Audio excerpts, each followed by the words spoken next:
Dominant Protector. Credit to the author. 5,711-20.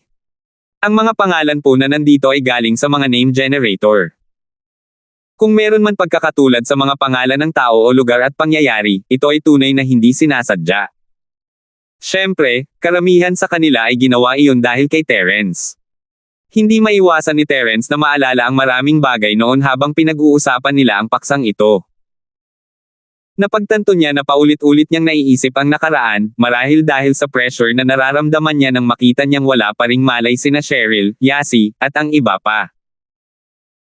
Kung hindi dahil kay Central, babalik sana si Terence sa Sky-class Island at hahanapin ang kanyang mapang ipong amo na si Zhang Liju, at hihilingin dito na iligtas si Cheryl at ang iba pa. Sa kasamaang palad, hindi makakabalik si Terence nang hindi naaalis si Central. Kung magdudulot ng gulo si Central, huli na ang lahat para magsisi. Habang nawawala siya sa kanyang pag-iisip, tinapos ni Zyrene ang kanyang kanta at ngumiti, "Kumusta sa lahat, ako si Zyrene. Zyrene. Zyrene. Zyrene." Agad na naghiyawan ang mga manunood. Hindi na kailangan ng anumang utos o ensayo. Natural lang ang kanilang paglabas, na nagpapakita ng impluwensya ng isang superstar. Bago pa man makapagpatuloy si Zyrene, napilitan ng humiwalay ang karamihan sa gitna. 6 na lalaking Europeo na nakaitim ang nakapalibot sa isang puting binata, at parang isang bangkang humahampas sa mga alon, lumikha sila ng daan. Hindi napigilan ng mga taong itinulak palayo ang magmura. Sino mang magbuka ng bibig ay palihim na minamanipula ng 6 na lalaking nakaitim na suit. Lahat sila ay yumuko at bumagsak sa lupa, hindi makapagsalita. Sandaling walang nang ahas na lumapit at makipagtalo. Nakatitig silang lahat sa mga taong ito, ngunit hindi sila nang ahas na magsalita. Ang binata na puti na napapaligiran ng 6 na lalaking nakaitim ay tumingin kay Zyrene, na bighani. Naglakad siya papunta sa harap ng entablado at malakas na sinabi, "Magandang binibining mon, ako si Povach, isa sa mga sinaunang maharlikang Europeo. Ikaw ang diyosa sa aking mga panaginip araw-araw. Isang malaking karangalan para sa akin na makita ka ngayon. Iniisip ko kung malaya si binibining mon, gusto kitang bigyan ng isang tasa ng kape." Habang nagsasalita siya, bahagyang yumuko pa si Povach, na nagmumukhang maginoo. "Pasensya na po, Ginoong Povach," sagot ni Zyrene nang may bahagyang ngiti. "Abala po ako, kaya ang tanging maaari ko lang tanggihan ay ang imbitasyon ninyo." Nandito si Terence, at itatabi ni Zyrene ang lahat, hindi pa kasama ang pag-inom ng kape kasama ang matandang maharlikang ito. Nagbago ang mukha ni Povach. Isa nga siyang taong may mataas na katayuan sa Europa. Hanggat may gusto siya sa isang bituin, walang maglalakas loob na tumanggi sa kanyang imbitasyon. Ngunit ang Zyrene na ito ay tinanggihan siya ng walang pag-aalinlangan, na medyo nagpahiya sa kanya. Hindi siguro alam ni Zyrene kung sino ang kausap niya, siguradong siya nga. Dapat bigyan pa ng pagkakataon ang napagandang babae na yan. Naisip ni Povach sa sarili, at bumalik ang kanyang ngiti. "Binibining mon, marahil ay hindi mo ako kilala, ngunit ang aking pamilya ay isang sikat na sinaunang maharlika sa Europa. Kahit ngayon, isa pa rin sila sa mga puwersang nagtutulak na kumokontrol sa ekonomiya ng Europa. Hanggat ito ang aking kagustuhan, kahit sino ay maaaring mabilis na maging sikat sa Europa. Marahil ay maaari tayong pumunta sa hotel na tinutuluyan ko at mag-usap ng mabuti. Mas makikilala natin ang isa't isa." Nanlamig ang mukha ni Terence, tanga ba itong si Povach? Lumapit lang siya sa kanya at sinabing, siguro pagod na siyang mabuhay. Pero hindi na kailangang magsalita pa ni Terence, galit na ang mga tagahanga ni Zyrene. Gaano man kalakas ang Povach na ito, hindi nila matanggap na ipahiya ang kanilang diyosa sa harap ng kanilang mga mukha. Maraming tao ang nagsimulang magmura sa kanya, ngunit ang 6 na lalaking nakaitim ay mas malakas kaysa sa mga normal na tao, halos katumbas ng mga early-phase golden class physical practitioner.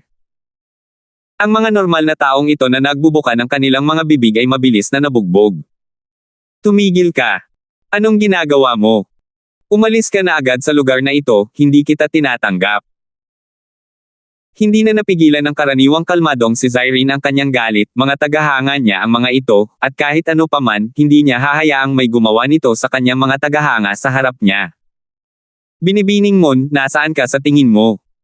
Pangungutya ni Povach. Ito ang Europa. Isa lamang siyang kilalang tao. Iniisip ba niya na isa siyang marangal na prinsesa?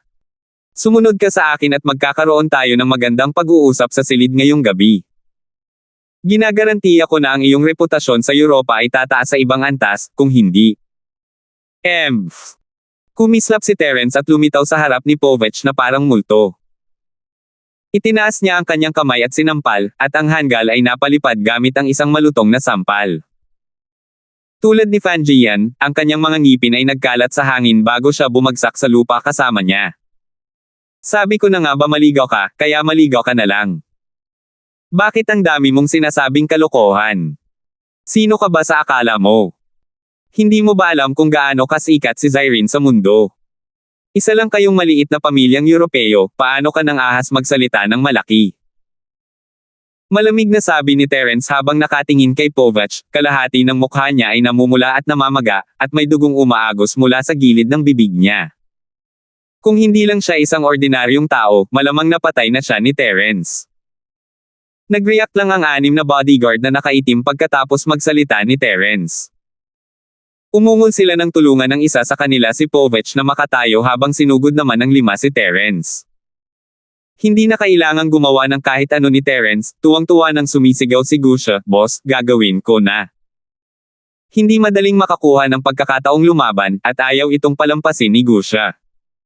Isang bugzo ng hangin ang dumaan. Hinawakan ni Gusha sa kwelyo ang 5 bodyguard na nakaitim ang damit at hinawakan sila sa kanyang kamay. Hindi sila makagalaw. Para kay Gusha, ito ay isang pamilyar, madali, at kaaya-ayang gawain. Lumingon si Gusha at nagtanong, "Boss, paano ko sila haharapin? Direkta ko ba siyang papatayin?" "Huwag mo siyang patayin, gawin mo ang gusto mo," casual na sabi ni Terence. Sumangayon si Gusha at agad na hinaila ang 5 bodyguard sa gilid ng may pananabik. Nagsimula siyang mag-isip kung paano sila haharapin. Ang mga mahihinang ito ay maaari lamang gamitin upang magsanay sa pagkontrol ng kanilang lakas. Sinabi ng boss na ayos lang sila basta't hindi sila papatayin. Narinig ni Terence ang tunog ng pagkabali ng mga buto. Ginagamit ni Gusha ang mga taong ito para sanayin ang kanyang pagkontrol ng lakas, ngunit tila hindi siya magaling dito. Mabuti na lang at alam niyang dapat munang takpan ang kanilang mga bibig kaya walang lumabas na sigaw. Gulat na tumingin si Povach sa direksyon ni Gusha. Ang ganitong malupit na pamamaraan ay palaging ginagamit sa iba. Kailan pa nagkaroon ng sino man na kayang gumawa nito sa kanyang mga kababayan? 5,712. Mabilis na naalerto ang mga organizer dahil sa kaguluhan dito. 4 na lalaking nakauniporme ng seguridad ang mabilis na tumakbo palapit at sumigaw kay Gusha, "Tumigil kayo. Anong ginagawa ninyo? Isa itong pagpatay. Gusha, tumigil ka muna." Mahinang utos ni Terence, at walang pag-aalinlangang sumang-ayon si Gusha. Ibinalik niya ang 5 lalaki kay Terence. Nang makita ni Povach ang kalunos-lunos na kalagayan ng kanyang 5 tauhan, bigla siyang nanginig sa buong katawan. Lihim din na natakot ang bodyguard na tumulong sa kanya. Naisip niya sa sarili na mabuti na lang at hindi siya naaksidente, kung hindi ay naligay siya sa ganoong kahabag-habag na kalagayan. Tumakbo palapit ang 4 na gwardya at nakita nilang bali at pilipit ang mga paa at kamay ng 5 lalaki. Namutla ang kanilang mga mukha nang bunutin nila ang kanilang mga baril at itinutok kay Terence at sa iba pa. Bahagyang ngumiti si Terence, hindi man lang pinansin ang mga baril. Casual siyang sumagot, sinabi ng 5 magkakaibigang ito na nandito sila para ipakita ang epekto ng mga produkto ng ating miracle doctor na Larkins Medical Group, syempre tutuperin namin ang kanilang mga kahilingan. Pakitingnan mo ng mabuti. Dahil doon, kumuha si Terence ng 5 grade 3 great recovery pills at sinenyasan si Gusha na ibigay ang mga ito sa 5 malas na kasama. Ang mga grade 3 great recovery pills na ito ay halos walang epekto sa mga practitioner, lalo na sa mga nasa itaas ng foundation stage. Gayunpaman, para sa mga normal na tao, wala silang pinagkaiba sa mga immortal pills. Sa loob ng ilang minuto, mahimalang nagsimulang gumaling ang mga braso ng 5 tao, na ikinagulat ng lahat. Nilabag ng booth ninyo ang mga patakaran ng komperensyang ito, kaya dapat kayong madiskwalipika. Ngayon, palalayasin namin kayo ng tuluyan. Mas makabubuti kung makikipagtulungan kayo. Hindi makapaniwala ang apat na gwardya sa himala, ngunit hindi nito binago ang kanilang isip. Malamig na ipinahayag ng isa sa kanila ang kanilang desisyon kay Terence. Diskwalipikasyon. Paalisin siya agad. Kumunat ang noo ni Terence, hindi inaasahan na mangyayari ito. Tumawa ng malakas si Povich at matapos mawala ng ngipin, mamulong siya, bilasan mo at magmakaawa ka sa akin. Maaari kitang bigyan ng pagkakataon. Pagkatapos ng sampal ni Terence, halatang hindi na naglakas loob na maging masyadong mayabang si Povich, medyo may kutob pa rin siya, pero hindi na siya naglakas loob na kausapin si Terence. Ayaw man lang pakialaman ni Terence ang gago na ito kaya nagpadala siya ng mensahe kay Jianfeng, magpatulong ka sa isang tao mula sa Sagradong Alyansa para ayusin ito. Kung hindi mo ito magagawa sa loob ng 3 minuto, ako na ang bahala sa iyo. Dahil napakalakas ng Sagradong Alyansa at maaaring makaapekto sa tagapag-ayos ng eksibisyon, natural lamang na kinailangan ni Terence na utusan si Jianfeng.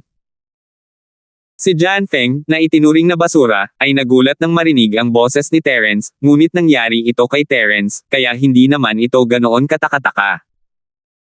Bagamat hindi niya alam kung ano ang ginagawa ni Terence doon sa itaas, at ayaw tulungan ni Jianfeng si Terence, ngunit ngayong nasa kontrol na ni Terence ang kanyang buhay, kinailangan niyang pilitin ang sarili na tulungan si Terence. Gayunpaman, naisip niya na magagamit niya ang pagkakataong ito upang makatakas. May isa pang ideya si Jianfeng. Matapos iligpit ang bagay na magbubunyag sa kanya, binuksan niya ang pinto at lumabas ng maliit na bahay. Gayunpaman, walang tao sa labas. Tumingin si Jianfeng sa dalawang silid bago niya nakita ang isang tao mula sa Sagradong Alyansa. Inutusan niya itong pumunta agad sa display cabinet ng Miracle Doctor na Larkins Medical Group at siguraduhing walang pinsala. Hindi naintindihan ng mga tao mula sa Sagradong Alyansa. Ang Miracle Doctor na Larkins Medical Group ang kanilang kaaway, bakit pa nila sila tutulungan? Kung nasa sapat na silang problema, hindi ba't pagkakataon na iyon ang Sagradong Alyansa? Gayunpaman, si Jianfeng ay ipinadala pababa ng mga nakatataas ng Sanctuary Alliance at mayroon siyang nakakagulat na pinagmulan, kaya ang lalaking ito ay hindi nang ahas na magtanong ng labis. Sino ang nakakaalam kung ano ang iniisip ng mga nakatataas? Siya ay isang maliit na tao lamang, kaya dapat lamang siyang sumunod sa mga utos. Matapos magalang na sumang-ayon sa kahilingan ni Jianfeng, ang lalaki mula sa Sagradong Alyansa ay mabilis na tumakbo sa harap at nakipag-ugnayan sa tagapag-ayos ng eksibisyon. Naisip ni Jianfeng na dahil hindi makakatakas si Terence, ito na ang pinakamagandang pagkakataon para makatakas siya. Nakuha na niya ang limitadong edisyon ng ginintoang likha mula sa mahimalang doktor na si Kang, at naipadala na niya ito sa doktor. Wala nang saysay na manatili pa. Magaling. Bumalik ka na sa sala. Hahanapin kita mamaya. Akmang aalis na sana si Jianfeng nang marinig niya ang boses ni Terence. Hindi na siya naglakas loob na mag-isip pa at bumalik sa pag-inom. Hindi direktang sumipot ang mga tao mula sa Sagradong Alliance sa booth ni Miracle Dr. Larkins.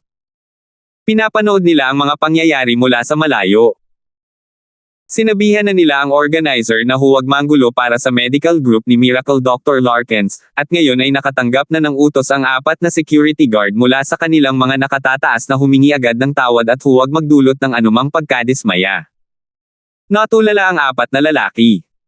Mabuti na lang at naipadala ang utos sa pamamagitan ng headphone sa kanilang mga tainga. Kung naipala ito sa pamamagitan ng walkie-talkie, hindi mabubuhay ang 4 na lalaki. Mapapahiya sila hanggang mamatay. Ha, nagbibiro lang ako. Mukhang hindi pa rin kayo sanay sa aming pagpapatawa. Nakakalungkot talaga. Mga kaibigan ko mula sa malayo, pasensya na sa aming biro ngayon lang. Sana ay hindi kayo malungkot. Biglang tumawa ang gwardya na nagsabing palalayasin na niya sila at itinabi ang kanyang baril. Hindi rin naman hanggal ang 3 pa. Natanggap lang nila ang utos at nakita nilang nakahanap ng dahilan ang kanilang pinuno, kaya tumawa sila at sinabing biro lang iyon. Tungkol naman sa pistola, natural lang na itinago nila ito. Mga kaibigan, pakitingnan po rito. Ang mga produkto ng kumpanyang medikal ni Miracle Dr. Larkins ay talagang pinakamahusay sa buong mundo. Hindi naging madali para sa ating organizing committee na imbitahan sila rito, at ang praktikal na epektong ito ay sapat na upang ipaliwanag ang lahat. Mga kaibigang nangangailangan nito, dapat ninyong samantalahin ang pagkakataon. Lumingon ang security guard at nagsimulang mag-advertise para sa Miracle Dr. Larkins's Medical Group na parang biro lang talaga ang tensyon. Malamig na ngumiti si Terence habang pinapanood ang kanilang pagtatanghal, walang sinasabi. Tila napakalaki talaga ng impluwensya ng Sagradong Alyansa dito. Isang tawag lang sa telepono ang kailangan para sampelan ng mga gwardya ang kanilang sarili sa mukha at mapilitan pa ring ngumiti. Naguluhan sina Jacob at ang iba pa, ngunit dahil walang sinabi si Terence, wala rin silang sinabi. Hindi nila naintindihan ang kwento, ngunit hindi naman din naman masama. Hinayaan na lang nila ang mga gwardya na gawin ang gusto nila. Ang mukha ni Povich Aigrado ay naging lubhang pangit, humihingi lang siya ng tulong kay Terence, at ang mga walang hiya na ito ay nagbago ng kanilang saloobin sa sumunod na segundo. At ang isang sense of humor. 5,713. Kung maaari, gusto silang tadtere ni Povich Aigrado hanggang mamatay at sabihing biro lang ang lahat ng iyon at may sense of humor sila. Sandali na sumigaw ang apat na gwardya para tawagin ang Miracle Doctor na Larkins Medical Group, ngunit hindi maganda ang kanilang pakiramdam nang makita nila si Terence at ang iba pa na nakatitig sa kanila ng may malamig na mga mukha. Ngumiti lamang sila ng matamlay at lumingon kay Povich. Kung tutuusin, hindi naman siya isang taong maaari nilang saktan. Young Master Povich, hindi po tayo ang magdedesisyon dito. Umalis muna tayo. Malakas ang pinagmula ng mga taga-silangan na ito. Maaari po ba kayong bumalik at pag-usapan ito sa iba? Yumuko muna ang pinuno ng seguridad at ngumiti ng may paghingi ng tawad kay Terence bago lumakad papunta sa tabi ni Povich at marahang nagmakaawa. Kung tatangjing sumuko si Povich, sila ang mapapabilang sa pinakamahirap na sitwasyon. Gayunpaman, matapos makita ang mahika at lakas ng mga taga-silangan na ito, hindi niya inakalang magpapatuloy si Povich sa pakikipaglaban ng walang katuturan sa kabilang panig. Ang mga batang Panginoong ito ay mahusay sa pananaksak sa dilim. Kung kaya nilang harapin ito ng harapan, kaya nila. Kung hindi nila kaya, mas makatuwirang pumili na umatake mula sa likuran. Tinitigan ng masama ni Povich si Terence, namamaga pa rin ang kalahati ng mukha niya, at wala pa ang lahat ng ngipin niya. Talagang naapektuhan nito ang kanyang gwapong imahe, at may mga reporter na magbibigay pansin sa eksibisyong ito. Kung hindi lang dahil sa kakasimula pa lang ng eksibisyon at hindi pa nakaayos ang mga reporter, malamang ay naging headline na ang mukha niya bukas. Bata, ako, si Povich, ay maaalala ka. Hanggat nasa Europa ka pa, balang araw ay mapapasa akin ka rin. Tara na. Sigaw ni Povich ng ilang masasakit na salita at umalis kasama ang kanyang mga bodyguard na nasa malungkot na kalagayan.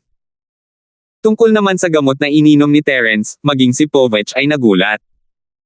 Ang bali ng buto ay maaaring gumaling sa napakaikling panahon, at nahihirapan pa siyang maglakad, isa itong himala. Kung maaari lang, gusto niyang mangolekta ng ilan sa mga ito, maaari itong gamitin upang iligtas ang kanyang buhay sa panahon ng emergency.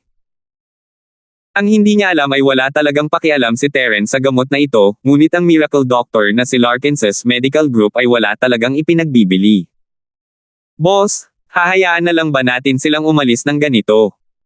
Ang lakas ng loob talaga ng mga hanggal na ito na takutin ang boss. Dapat ko ba silang sundan at patayin? Hindi nasiyahan si Gusha, kaya lumapit siya at mahinang nagtanong.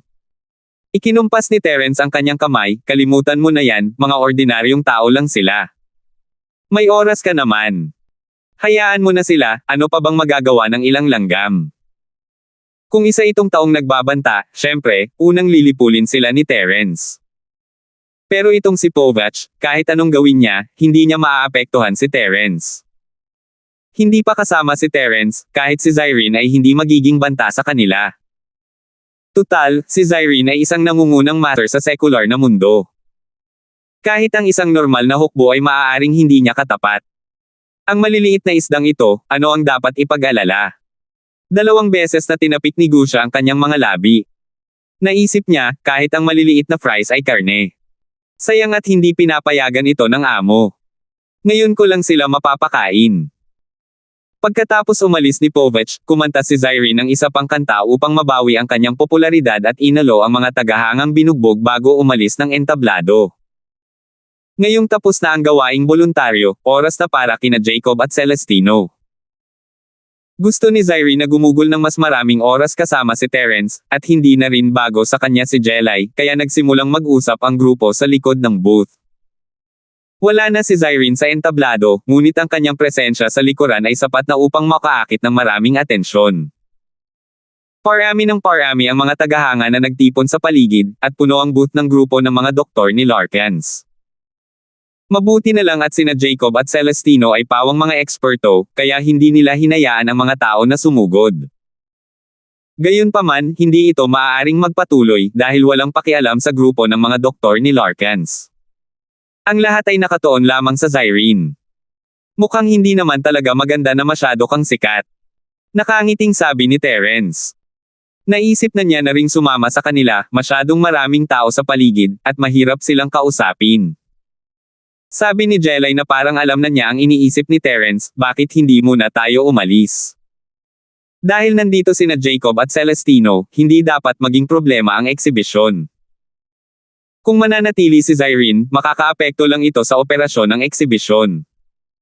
Nakangiting inilabas ni Zyrene ang kanyang dila, kung gayon, aalis na ako. Kuya Linford, saan tayo kakain? Hindi nagsalita si Terence, pero nanlaki ang mga mata ni Gusha. Hindi niya napigilan ang sarili na kumain nang marinig ang keyword. Boss, Terence na kumain na tayo. Walang masasayang lugar dito, kaya mas mabuting kumain na lang. Kung papayagan lang ang labanan dito, makakatagal pa sana si Gusha, pero hindi siya pinayagan ni Terence na lumaban kaya ang tanging kasiyahan niya ay ang kumain. Siyempre, pagkatapos kumain, ang tanging kasiyahan niya ay ang bumili ng damit. Dahil hindi naman naghahanap ng gulo ang sagradong alyansa sa ngayon, wala nang dahilan para manatili si Terence. Humarap siya kay Gusha at sinabing, dalhin mo muna sila sa isang kainan. May gagawin pa ako. Babalik ako maya-maya. Ingatan mo sila. Agad na namula ang mukha ni Gusha at ngumiti. Tinapik niya ang kanyang dibdib at siniguro, huwag kang mag-alala, boss. Paprotektahan ko ng mabuti ang dalawang hipag, at tiyak na masisiyahan ka sa lugar na kakainan natin. Kung hindi ito masarap, pwede kang pumunta sa akin. Hindi napigilan ni Terence ang matawa. Bahala ka. Walang pakialam sina Jelay at Zyrene, may mga gagawin si Terence, at hindi nila ito pipigilan sa pag-alis. Umalis sila sa booth pagkatapos magpaalam kina Jacob at Yasi. Casual na nagtayo si Terence ng Spirit Sense Barrier.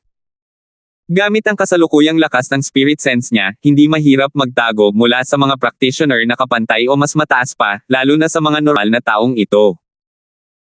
Hindi niya talaga nakuha ang atensyon ng mga tagahanga, pagkatapos niyang umalis, hindi man lang namalayan ng mga tagahanga na umalis na pala ang kanilang Diyosa.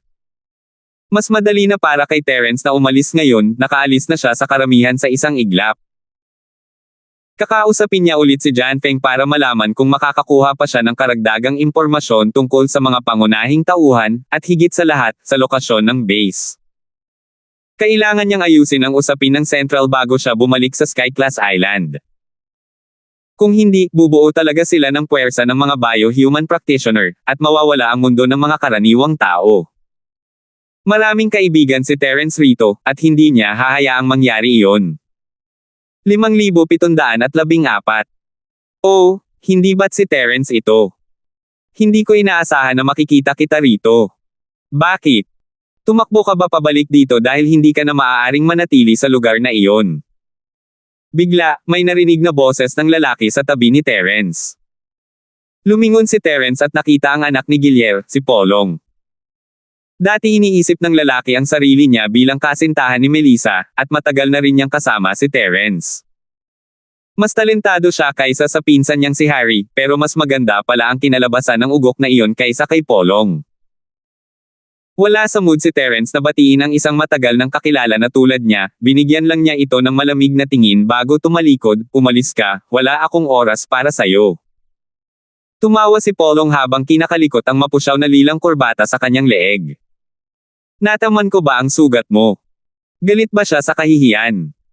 Magkakilala na tayong lahat, kaya ano pa ang dapat ikahiya?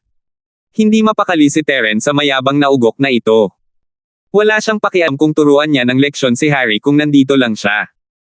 Sa totoo lang, wala siyang karapatang turuan ng leksyon ni Terence. Hoy, Terence, kahit papalayasin ka ng hari ko sa lugar na yan, hindi mo naman kailangang tumakas agad sa oras na makita mo ako, di ba? Dapat kahit papaano ay mag-usap tayo kahit sandali, matagal na tayong magkakilala. Lalong natuwa si Polong sa sarili niya nang hindi nagsasalita si Terence. Inayos niya ang kanyang suit at binilisan ang kanyang mga hakbang. Kumunat ang noo ni Terence habang natigilan. Ayaw niyang mag-abala sa isang maliit na isdang tulad ni Polong pero nakakainis na sundan siya nito na parang langaw. Polong, gusto mo na bang mamatay? Malamig na sabi ni Terence kay Polong, halata ang pagkainip sa boses nito. Natigilan sandali si Polong bago humagalpak ng tawa. Terence, tinatakot mo ba ako? Nabalitaan ko kay Harry ko na nahihirapan ka raw sa lugar na yan, isa ka lang maliit na ibon, at makakabalik ka lang at makakatakbo kapag nakita mo si Harry. Kung hindi lang dahil sa kabutihan ni Harry, matagal ka na niyang papatayin. Paano? Hindi ka makakaligtas doon, kaya bumalik ka rito para magpasikat.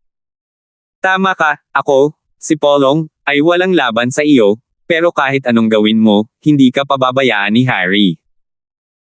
Muntik nang matawa si Terence sa galit, lumabas na nagyayabang lang pala ang tanggang si Harry sa pamilya niya, kaya akala ni Polong ay talagang nakatakas si Terence mula sa Tianjia Island. Akala niya ay matalino at tuso si Polong, pero ngayon ay nagtanto niya na ang mga taong nagtitiwala kay Harry ay matalino rin pala. Hayaan mong dumating si Harry para maghiganti. Ayaw nang mag-aksaya pa ng oras si Terence kay Polong. Itinaas niya ang kanyang kamay at sinampal ang mukha ni Polong. Hindi na nakapagsigaw pa si Polong bago siya natamba. Namamaga rin ang kalahati ng kanyang mukha, at niluwa niya ang kanyang mga ngipin na kamukhang kamukha ni Povach. Kung hindi lang dahil sa buhok at kulay ng balat, para na siyang kapatid. Nagkataon na napadpad si Polong sa kwarto ni Janfeng. Nandito siya para hanapin si Janfeng, pero nang makita niya ang numero ng kwarto, hinawakan niya ang doorknob at binuksan ang pinto. Master Zhou, tulong. Ako si Polong Kang, anak ni Guillermo Kang. Pinsan ako ni Harry. May nagtatangkang pumatay sa akin. Master Zhou, kailangan mo akong iligtas.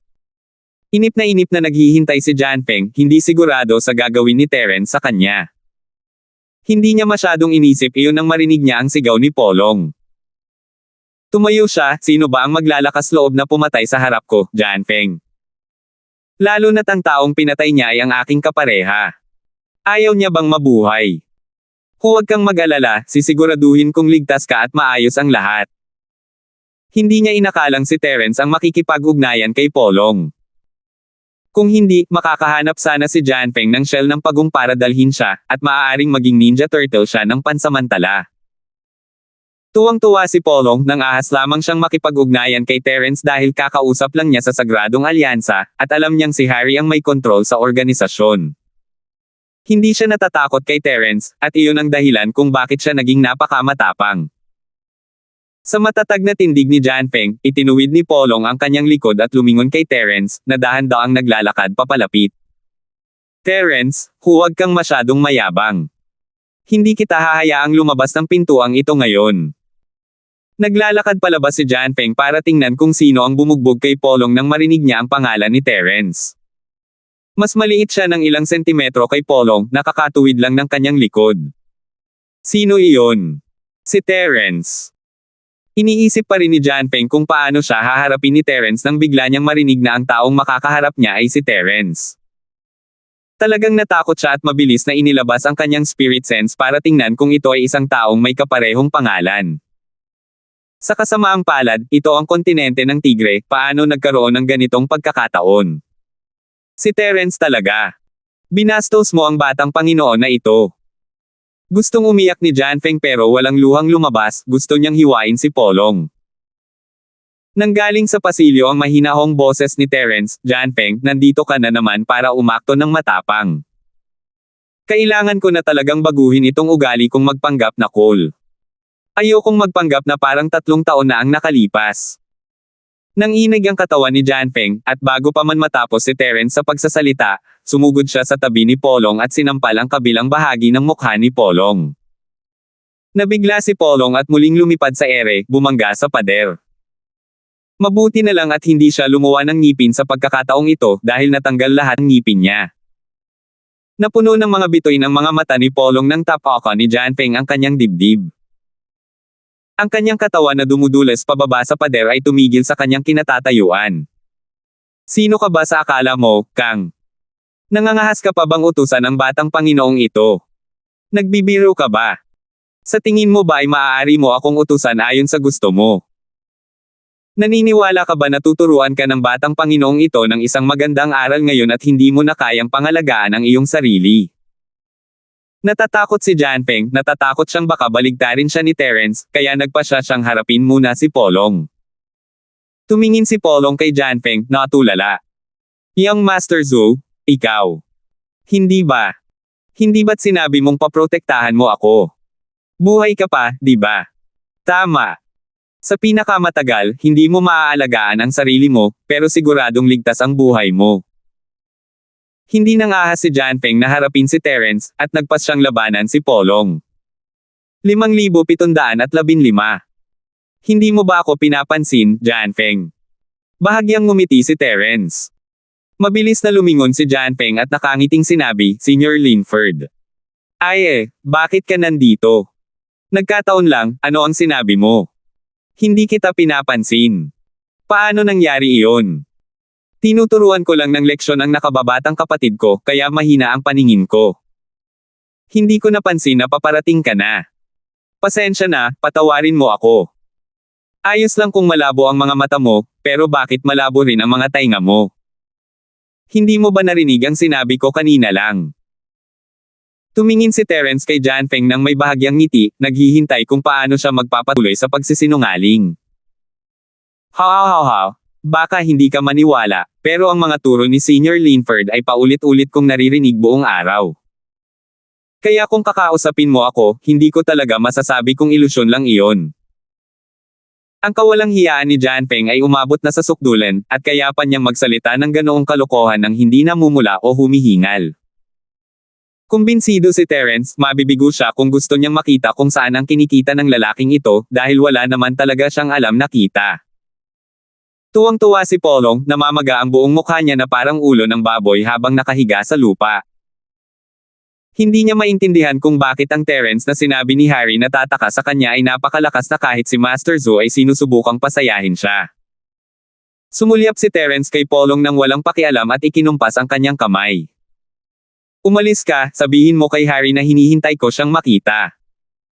Hindi nang ahas na magsalita pa si Polong habang tumatakbo palayo. Medyo namumutla ang kanyang mukha, ngunit hindi naman siya malubhang nasugatan. Kinontrol ni na Terence at Janpeng ang kanilang lakas at lalo lamang siyang pinahirapan.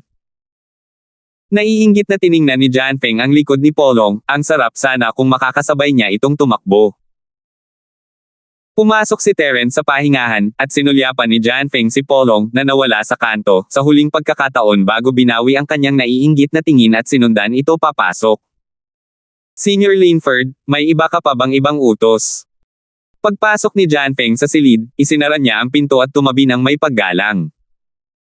Hindi na nagpaligoy-ligoy pa si Terence at direktang nagtanong, sino ngayon ang namamahala sa sentro ng sekular na mundo? Nasaan ang punong tanggapan? Medyo nagulat si Janpeng.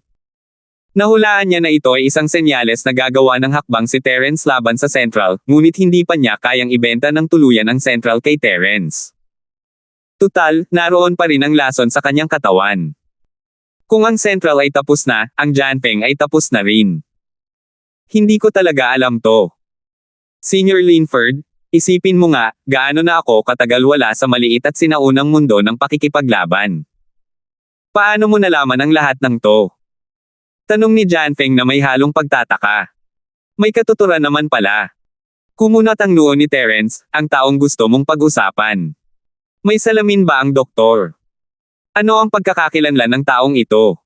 Saan ang base mo sa Milva? Naisip ni Janpeng na dahil alam na ito ni Terence, hindi na niya ito maitago pa.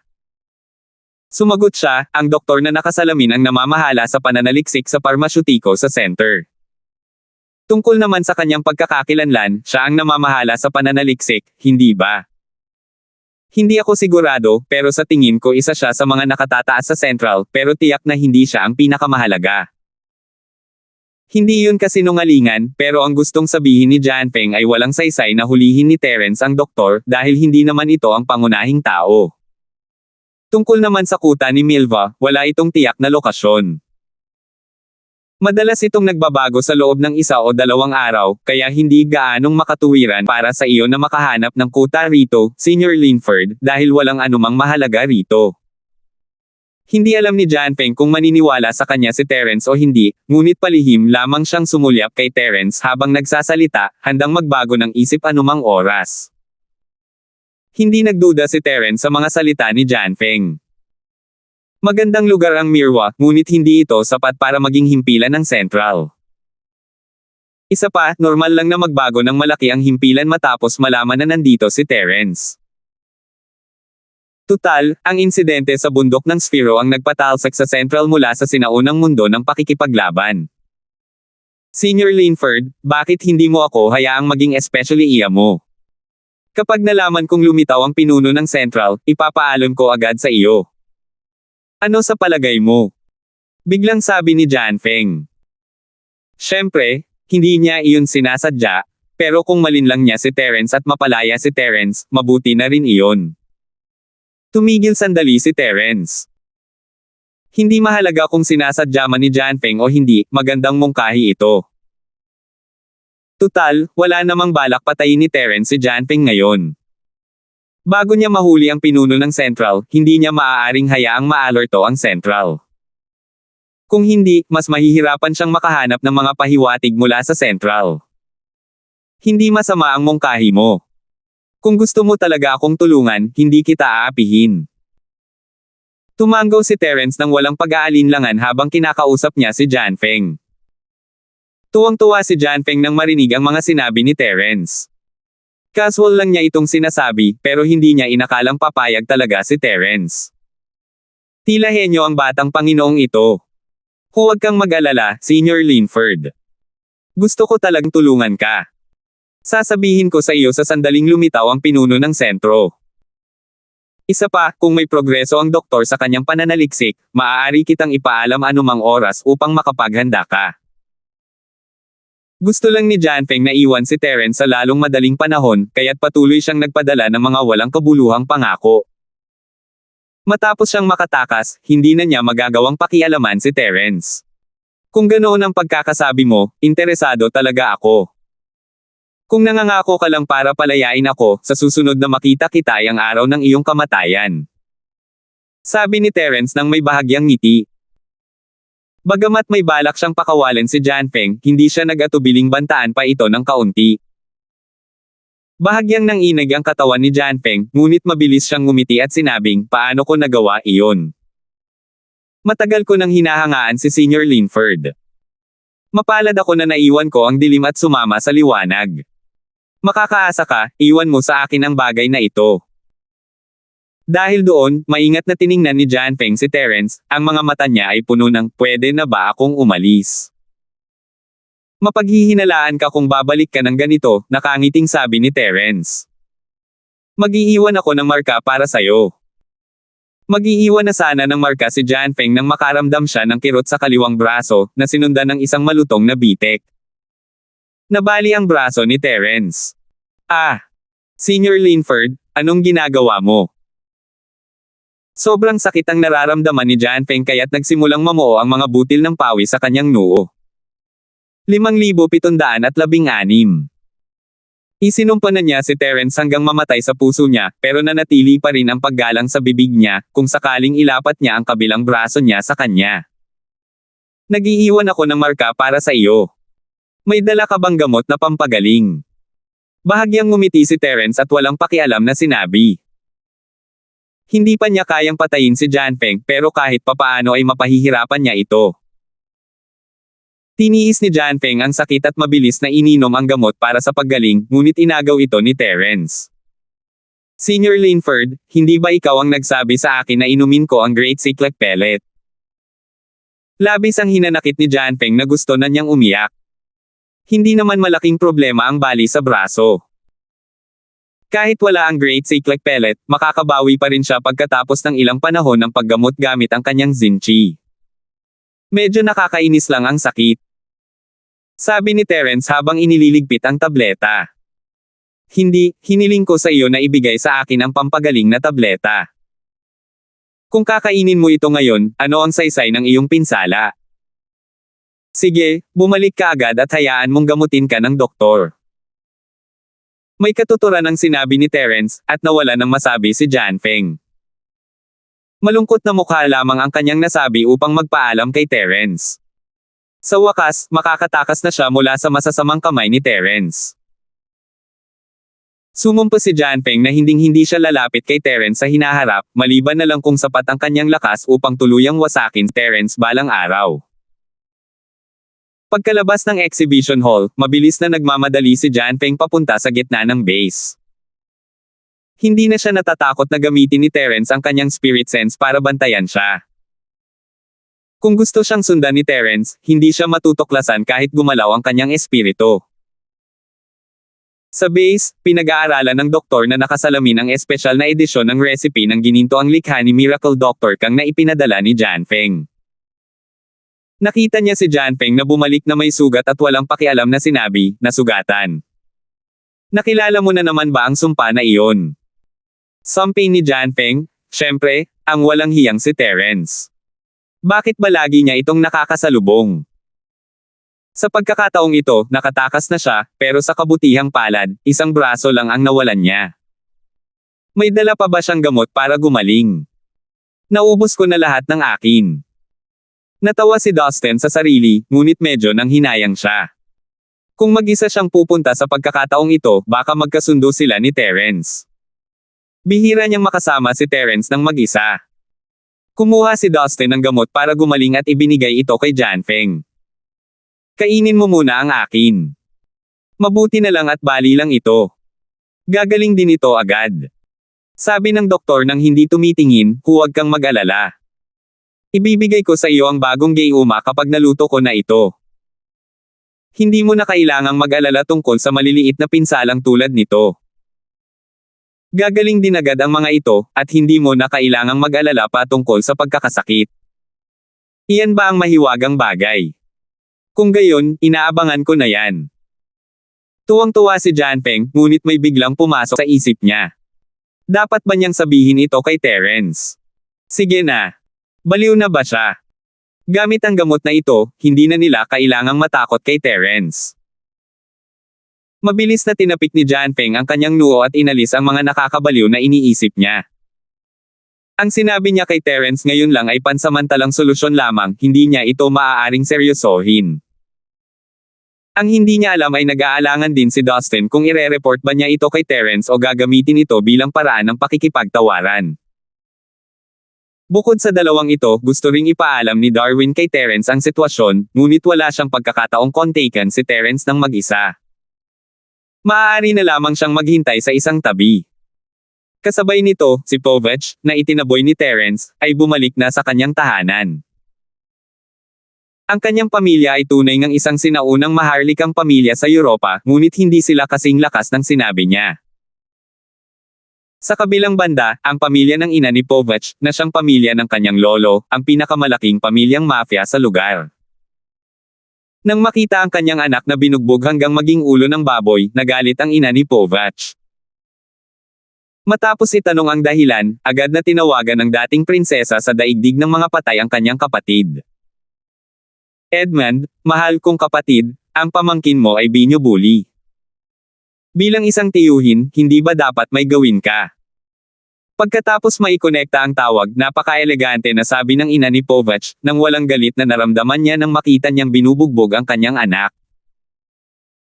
Sa kabilang linya ng telepono, tumawa si Edmund at sinabing, "Josefani, mahal kong kapatid, naaalala mo lang bang tawagan ang kapatid mo kapag may gagawin ka? Hindi ba dapat mong kontaken ng mas madalas ang pamilya mo?" "Edmund, inaamin kong tama ka, pero pwede ba muna nating pag-usapan ang kawawa mong pamangkin?" Tila hindi nagalit si Josefa, nagpatuloy siya sa pagsasalita ng walang pagmamadali. Sa kabilang banda, nagkibit-balikat si Edmund at nagsali ng isang baso ng pulang alak bago nagpatuloy, sige, bilang isang tiyuhin na mapagmahal sa kanyang nakababatang henerasyon, syempre ipagtatanggol ko ang ating kaibig-ibig na munting ay grado. Sabihin mo nga sa akin, anong nangyayari?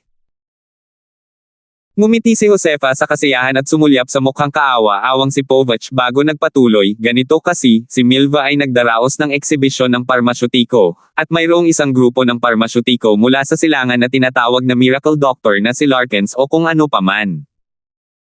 Tinamaan ng kanilang mga tauhan si Aigrado. Edmund, hindi mo nakita? Nabunot ang mga ngipin ng pamangkin mo, at namamaga ang kanyang mukha. Nakakasuklam talaga. Ang Miracle Dr. Larkins's Medical Group.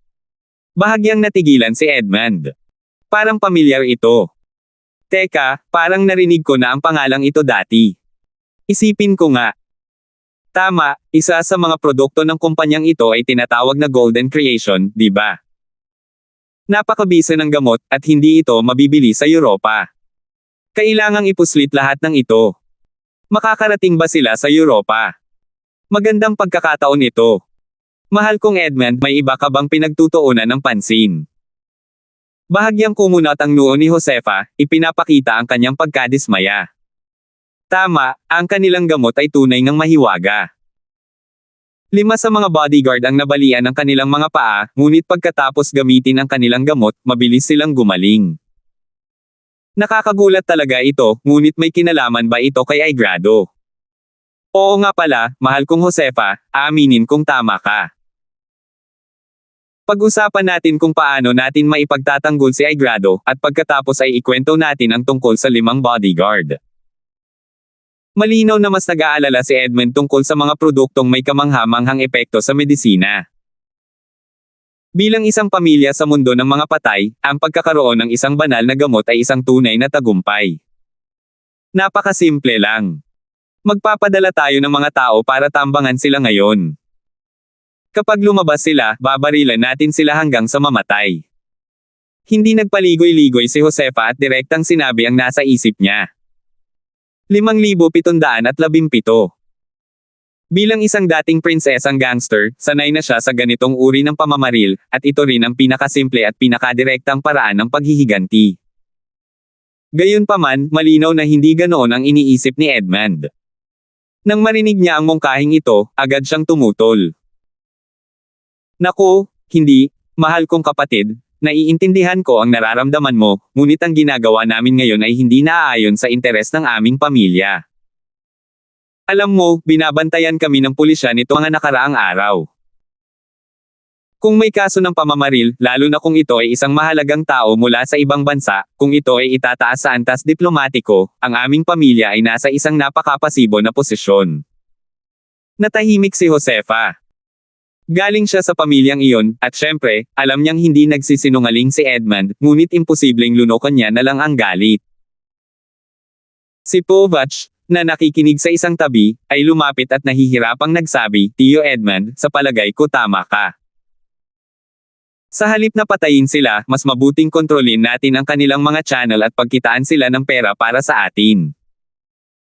Maaari rin natin itong gamitin bilang banta para mas malaki ang kanilang bayad. Bagamat hindi masyadong malinaw at organisado ang mga salita ni Povach, pinag-iisipan ito ni Edmund, kaya agad niyang naunawaan ang ibig niyang sabihin. Maliit na ego, talagang lumaki ka na. Magandang ideya yan. Pwede mo akong ikwento ng detalyado at magkwento pa tungkol sa 5 bodyguard. Masaya na si Edmund ngayong may ideya rin si Povach. Kung makukuha lang nila ang posisyon bilang product agent ng Miracle Doctor na Larkins Medical Group, marami na sana silang pera. Oo, sagot ni Povach. Una niyang ikinwento ang tungkol sa mga bali ng paa ng 5 bodyguard, kung paano nila ininom ang gamot ng kabilang panig, at kung paano sila halos hindi makalakad ng wala pang 10 minuto.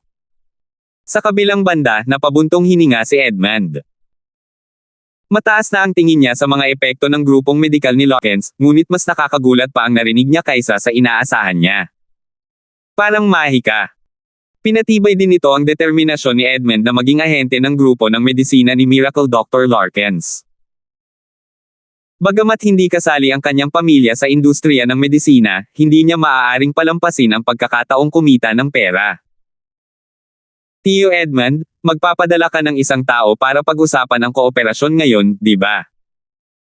Kung ganoon nga, sa tingin ko ay mas mababa mo pa ang presyo. Sa ganitong paraan, masisiguro natin ang ating kita at kasabay nito, maturuan sila ng leksyon. Nabalitaan ko na nakipag-usap sa kanila ang Sagradong Alyansa, ngunit hindi sila nagkasundo sa huli, kaya malamang na hindi maganda ang relasyon sa pagitan ng dalawang panig. Mabibigyan natin sila ng channel na pinakagusto nila, kaya kailangan ng mas mababang presyo. Tumawa si Povich nang may masamang balak. Hindi sinasadyang nahila niya ang sugat sa kanyang mukha, at agad na napangiwi sa sakit. May katuturan ang sinabi mo. May iba ka pa bang mungkahi? Noon pa man ay minamaliit na ni Edmund ang kanyang pamangkin, iniisip na isa lamang itong malandi. Bagamat minahal niya ito alang-alang sa kanyang kapatid, hindi niya kailanman inakalang magkakaroon pala ito ng sarili niyang mga ideya. Tinakpe ni Povich ang sulok ng kanyang bibig gamit ang kanyang kamay at maingat na nagsalita. Ganito na nga, sa tingin ko ay maaari tayong gumamit ng napakababang presyo para makuha ang kanilang mga karapatan sa pagiging ahente, ngunit huwag tayong makipagtalo sa kanila. Gaya ng sinabi ko kanina lang, ang mga misteryosong taga-silangan na ito ay may kamangha-manghang kapangyarihan sa pakikipaglaban. Hindi natin sila kailangang labanan ng direkta. Kailangan lang nating sabihin sa kanila ang ating mga kalamangan. Kung hindi sila papayag sa ating kahilingan, wala silang lugar sa Europa. Sa stadium, napansin ni Povich na malakas si Terence, ngunit hindi siya nang ahas na lumayo pa rito. Kung hindi siya titigil nang dumating ang mga security. Kaya kung ginamit niya ang pagpapatalsik sa medical group ni Larkins bilang isang tagumpay, dapat ay kaya niyang takutin ang grupo ni Terence. Sa oras na iyon, hindi magiging mahirap na pilitin si Zaire na masunaring umakyat sa kanyang kama. Taglay ang isang mapang asar ng ngiti, hindi ibinunyag ni Povich ang kanyang maruruming iniisip. Sa halip, ibinaba niya ang telepono kay Edmund. Sinimulan na ng kabilang panig ang pag-aayos ng mga tao para gawin ito. Sunod, kinailangan na lang niyang umupo sa bahay at maghintay. Siguro dapat bumili muna ako ng mas magandang peking ngipin. Sa oras na ito, sa wakas ay naghiwa-hiwalay na ang mga tao sa harap ng booth ng grupo ng mga doktor na si Larkins, ngunit hindi pa rin sumikat si Zyrene. Marami pa ring mga taong nagtatanong, kaya naging abala ang mga tauhan na inayos ni Jacob. Kung bago pa man ang Sacred Dr. Larkins, ang tatak ng Miracle Dr. Larkins ay makakaakit ng maraming tao para gumamit nito. Ngunit sa Sacred Alliance, ang demand para sa mga produkto ng Miracle Dr. Larkins sa Europa ay lubhang nabawasan.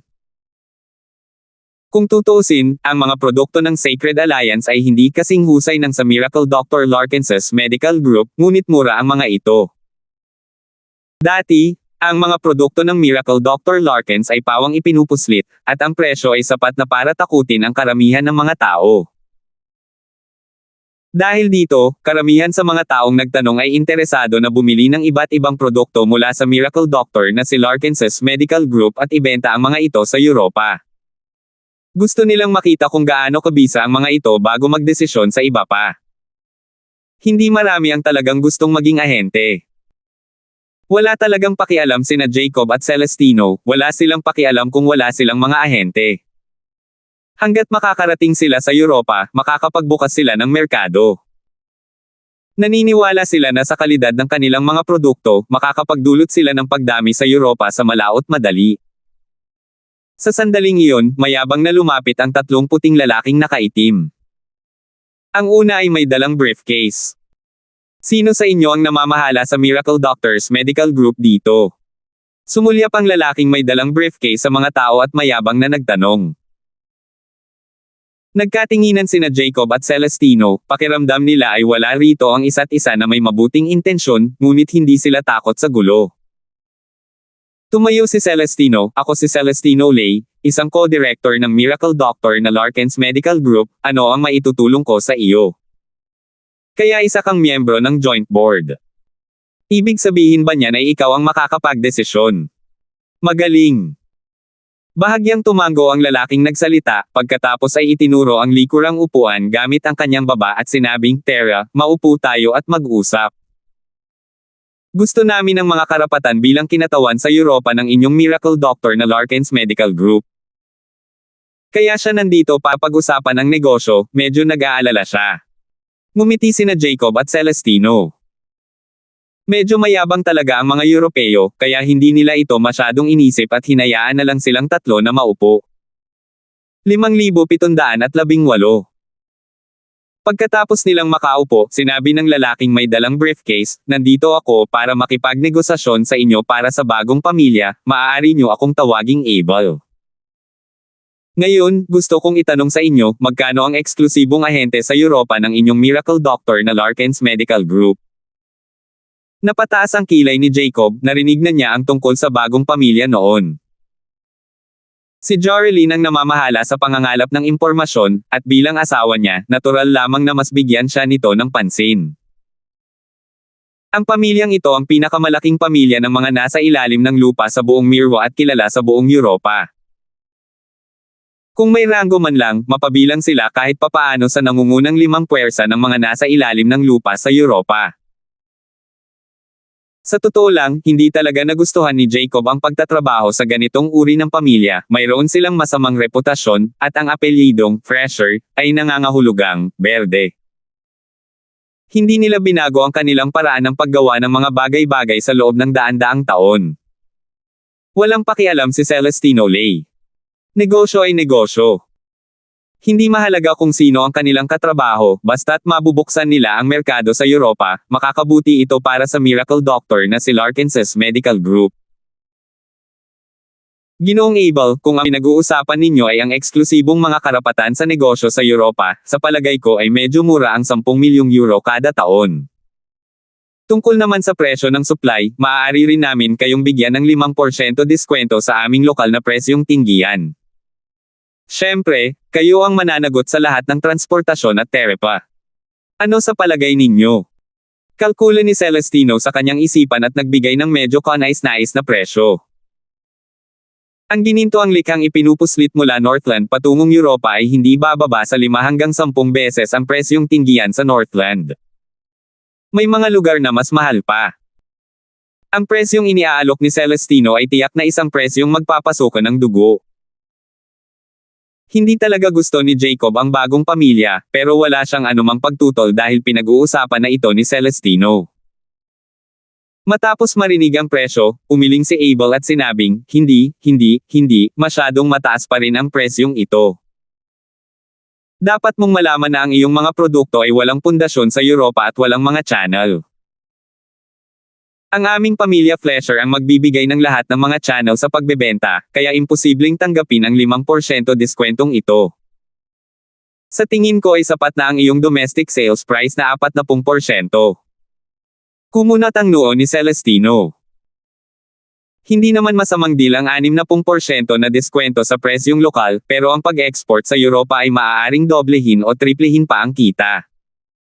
Walang dahilan para ibaba ang presyo. Pagkatapos mag-isip ng kaunti, mahinahong sinabi ni Celestino, pasensya na, pero sa tingin ko hindi namin matatanggap ang presyong ito. Kung talagang tapat kayo sa aming kooperasyon, paano kung 10% diskwento sa aming lokal na presyo at 20 milyong euro kada taon sa mga bayarin sa ahensya? 20% diskwento. Ang bayad sa ahensya ay 50 milyong euro. Agad na tumawad si Abel. Ang presyong ito ay nasa loob ng katanggap-tanggap na saklaw ni Celestino. Sa anumang kaso, kailangan lang nilang buksan ang merkado sa unang taon. Hindi mahalaga kung mas kaunti ang kanilang kikitain.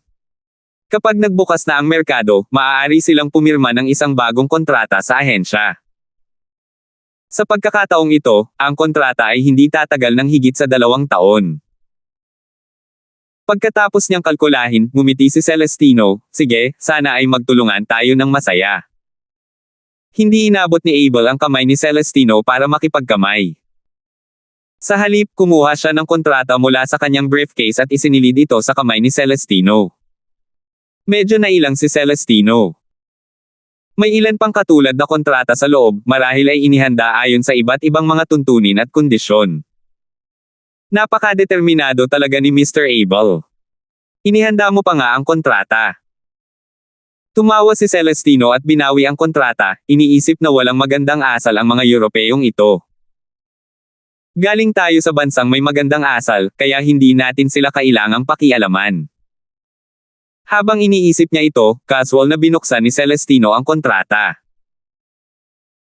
Biglang natigilan ang kanyang mga mata, at itong si Mr. Lay mula sa State of Etiquette ay inihagis ang kontrata sa kanyang kamay diretso sa nakakainis at arrogant na mukha ni Abel.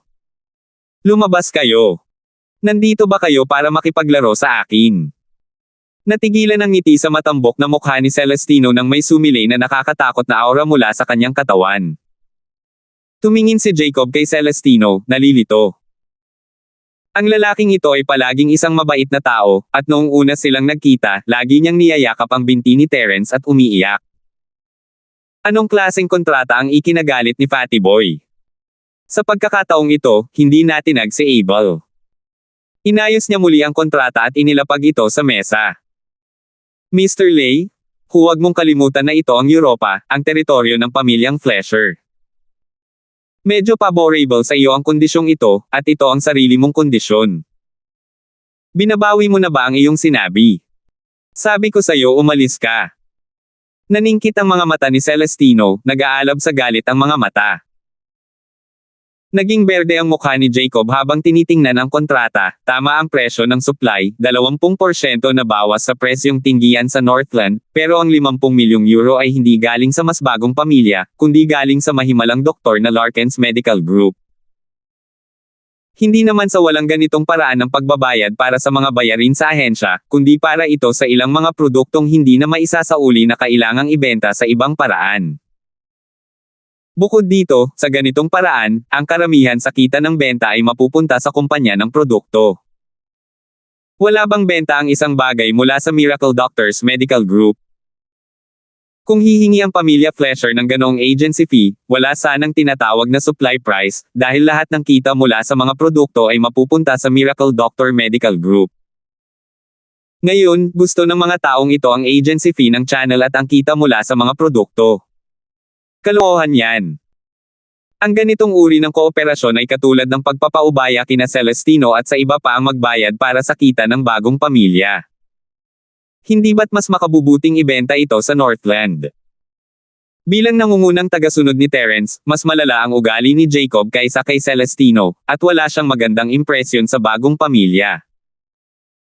Matapos basahin ang kontrata, hindi na siya nagsalita pa at isinample na lang ito sa mukha ni Abel.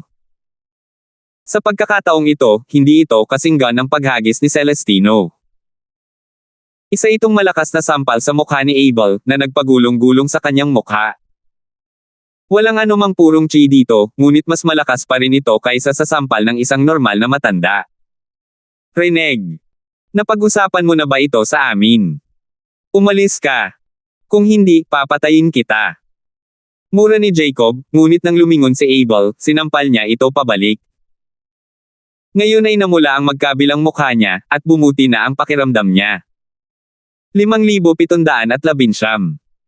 Pagkatapos ng dalawang sampal, bahagyang humupa ang galit ni Jacob. Pinagdikit niya ang mga kamay at dinurog ang kontrata, pagkatapos ay itinulak ang dalawa palabas ng silid ng walang imak. Galit na galit si Abel, nakakagaling lang matapos sampilan ng 2 beses. Ang lakas ng loob mo para tretuhin ako ng ganito. Mga sumpang taga-silangan. Alam mo ba na kapag nasaktan mo kami, walang sino man sa Europa ang maglalakas loob na makipagtulungan sa iyo. Maghintay ka lang na makaalis ng Europa. Biglang lumitaw si Terence sa tabi ni Abel, hinawakan ito sa kwelyo, at itinaboy palabas. Itinaboy din niya ang dalawa bago malamig na nagsalita, maaari ka nang umalis ngayon. Gusto kong tingnan kung wala talagang makakasama sa amin kung wala ka. Lumingon siya kay Jacob nang nakangiti. Magaling, Jacob. Hindi mo kailangang maging magalang sa mga B** star na ito.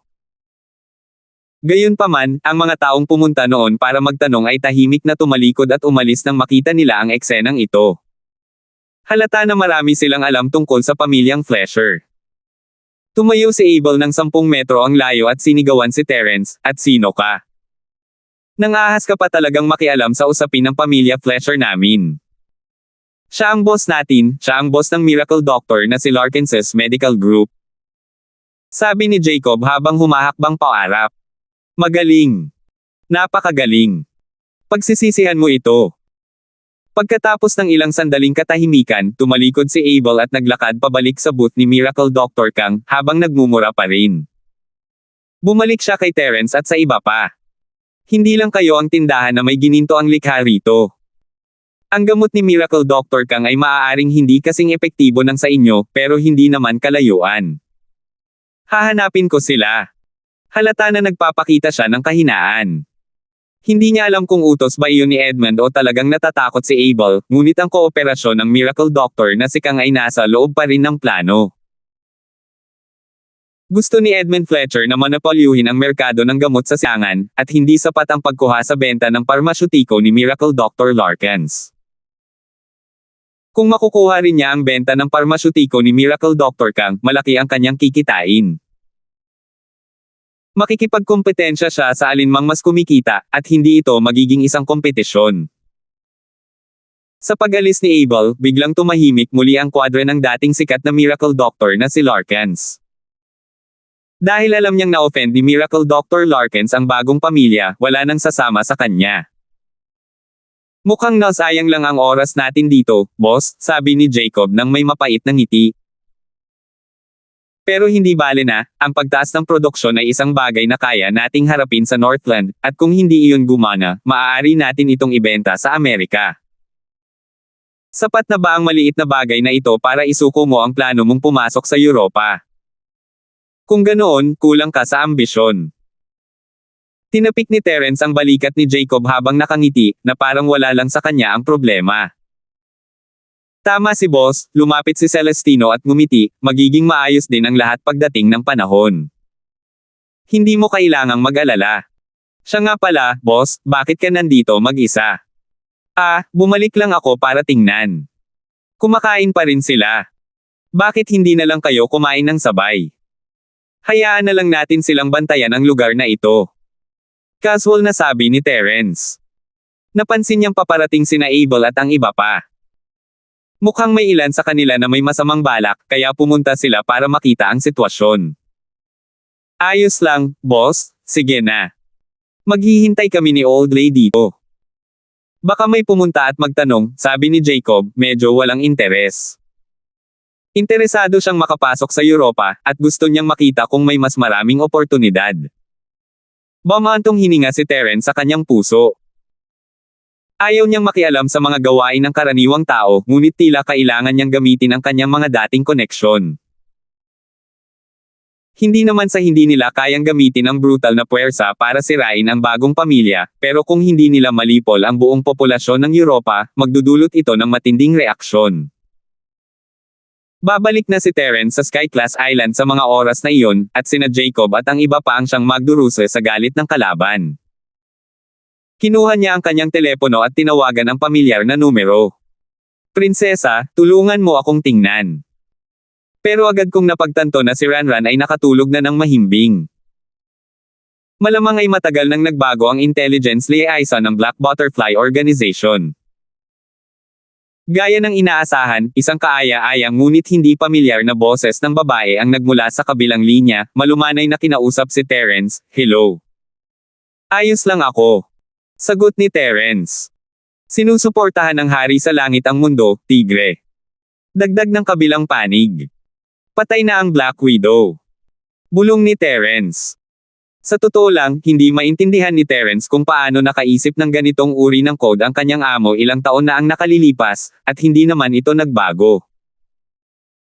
Noong nandito si Ranran, hindi na kailangang magsalita pa si Terence, dahil kilala niya ang numero at boses nito. Basta't tatawag si Terence, malalaman niya agad. "Maaari ko bang malaman ang codename mo?" Patuloy na ipinaliwanag ng mahinahong boses ng babae ang proseso. Binawi ni Terence ang kanyang iniisip at mahinang sinabi, "Agila, mamamatay tao na si Z0001. Ford, hello. Ano ang maitutulong ko sa iyo?" Halatang mas magalang ang boses ng babae matapos magpakilala si Terence. Tulungan mo akong tingnan ang impormasyon sa pakikipag-ugnayan ng isang taong may apelyidong Buffon sa aking nakaraang misyon. Nakalimutan ko ang pangalan niya. Ang alam ko lang ay siya ang batang Panginoon ng pamilyang Buffon sa Europa. Ngayon lang naalala ni Terence na may isang taong ganoon, dapat niyang matulungan si Jacob at ang iba pa. Sige, sandali lang po. Malumanay na sabi ng boses ng babae. Pagkalipas ng 2 hanggang 3 segundo, nagpatuloy siya, oo, naipadala ko na ito sa telepono mo. May maitutulong pa ba ako? Hindi na, salamat. Pasasalamat ni Terence at ibinaba ang telepono. Binuksan niya ang text message at nakatanggap ng isang bagong mensahe. Ito ang numero ng telepono ng batang Panginoon ng pamilyang Buffon. Hanggat makokontak niya ito, mawawala ang banta ng pamilya Fletcher. Si Kemen Buffon ang taong hinahanap ni Terence. Iniligtas ni Terence ang buhay ni Kemen sa isang misyon noon, kaya hindi niya tatanggihan ang kahilingan ni Terence. Matagal tumunog ang telepono bago ito sinagot. Maya-maya, may narinig akong nakabibinging musika at ingay mula sa kabilang linya. Tila umiinom ang lalaking ito sa isang bar sa labas. Hello, sino to? Bilisan mo at magsalita ka. Huwag kang sagabal sa pag-inom ko. Naiinip na boses ng isang binata at sumigaw ng malakas. Tila medyo naiinis siya sa pagkaistorbo. Bahagyang ngumiti si Terence at mahinahong sumagot, Kemen Buffon. Ako si Eagle. Tila natigilan sandali ang kabilang panig, at pagkatapos ay sumigaw ng may tuwa, Agila. Kuya Agila. Katahimikan. Manahimik na lang kayo. Sa kabilang linya ng telepono, tila sumisigaw si Kemen sa kanyang paligid. Pagkatapos, may narinig siyang tunog ng pagkabasag ng bote ng alak sa di kalayuan. Biglang nawala ang maingay na musika at mga boses ng tao. Bukod sa mabibigat na paghinga ni Kemen, wala nang ibang maririnig. 5,720. Ngumiti si Terence. Tila hindi nakalimutan ni Kemen na iniligtas ni Terence ang buhay niya. Tila makapangyarihan ang pamilya Buffon. Huminga ng malalim si Kemen ng ilang beses at saka kinakabahang nagtanong, Kuya Ford, ikaw ba talaga yan? Ako ito, matagal na tayong hindi nagkita, kumusta ka na? Casual na sabi ni Terence. Ilang taon na rin naman silang hindi nag-uusap. Siyempre ayos lang ako. Nako, Kuya Eagle, saan ka ba nagpunta nitong mga nakaraang taon? Alam mo ba kung ilang beses na kitang hinanap?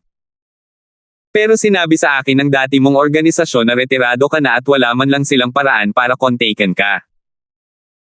Nagpadala na ako ng mga tao sa Asia para hanapin ka, pero wala pa ring balita tungkol sa iyo. Sa wakas ay naalala mo akong tawagan. Hindi naman masama ang Ingles ni Terence, dahil hindi niya sana maririnig ang sinasabi ni Kemen. Pero nagulat si Terence nang marinig niyang hinahanap siya nito. Minsan lang niya itong nailigtas noon, at dahil doon ay nabuo ang kanilang pagkakaibigan.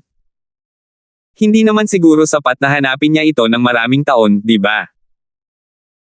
Halimbawa, hindi man lang naalala ni Terence ang pangalan niya, magiging awkward sana kung hindi dahil sa mga detalye sa teksto. Kuya Ford, nasaan ka ngayon? Asha. Bigyan mo ako ng eksaktong coordinates, lilipad ako papunta roon para salubungin ka agad.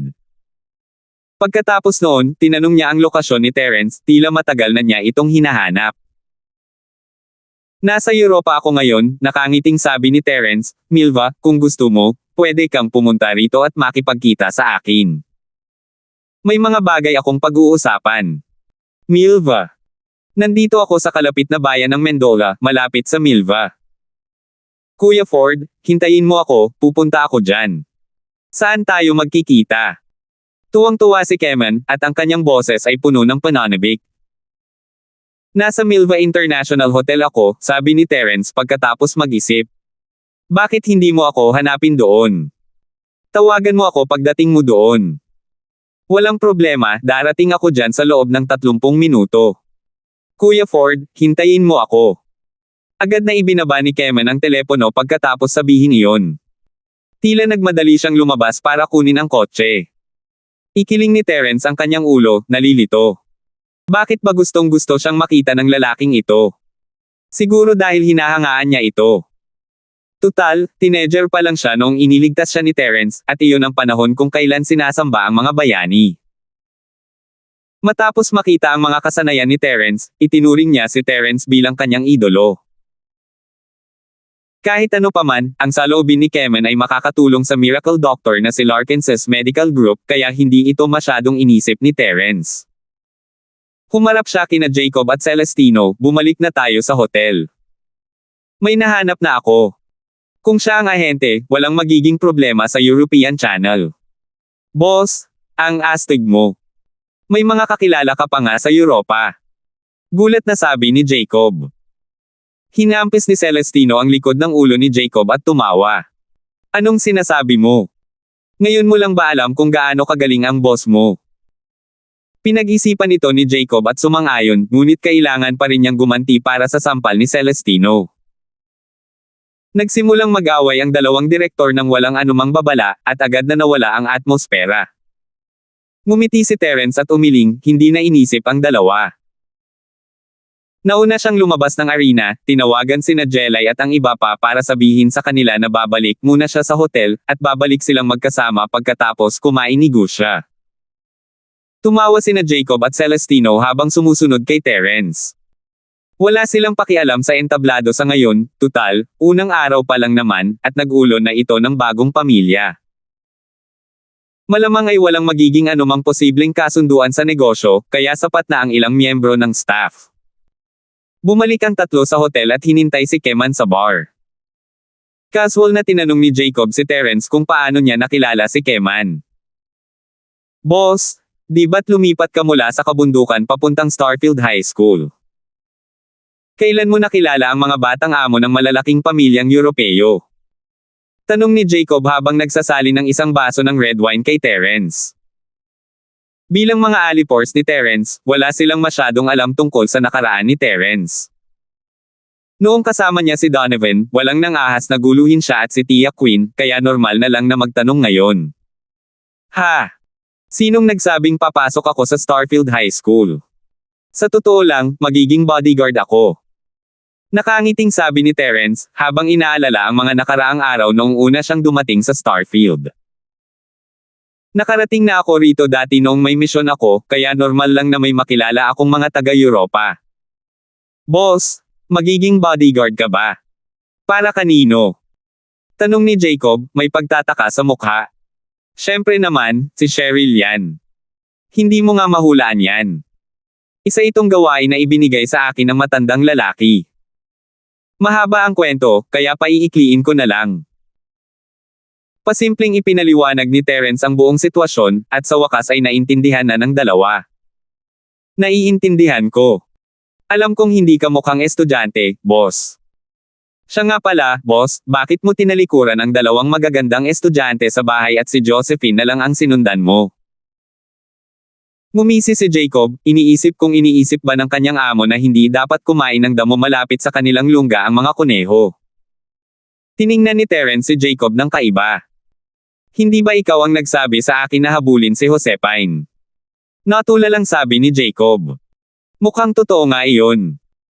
Hindi makapagsalita, itinaas niya ang kanyang baso kina Terence at Celestino. Naglangit-ngit ang tatlo sa kanilang mga baso, at humigop si Celestino ng red wine bago humarap kay Terence ng may interes. Boss, maaari mo bang ikwento sa amin ang iyong maluwalhating nakaraan? Kung hindi, hindi ba't nakakahiya kung hindi man lang namin alam ang tungkol sa iyong maluwalhating kasaysayan? Tama, tama.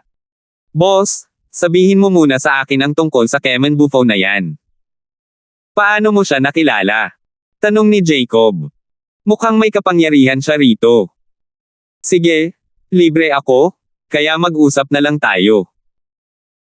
Hindi mahilig magkwento si Terence tungkol sa kanyang nakaraan, pero maganda ang mood niya ngayon, kaya naisipan niyang sabihin sa dalawa.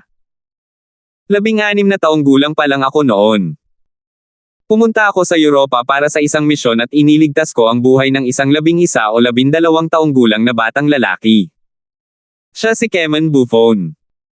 Nakinig ng mabuti sina Jacob at Celestino, at pagkalipas ng 10 segundo, tila hindi na itutuloy ni Terence ang sasabihin. Boss, Ano ang nangyari pagkatapos noon? Tapos wala na. Diretsong sabi ni Terence. Parehong lumuluha sina Jacob at Celestino, maikli at puno ng suspense ang kwento, na nagbibigay sa kanila ng walang katapusang espasyo para sa imahinasyon. Salamat po at sinamahan ninyo ako, ingat lagi mga master.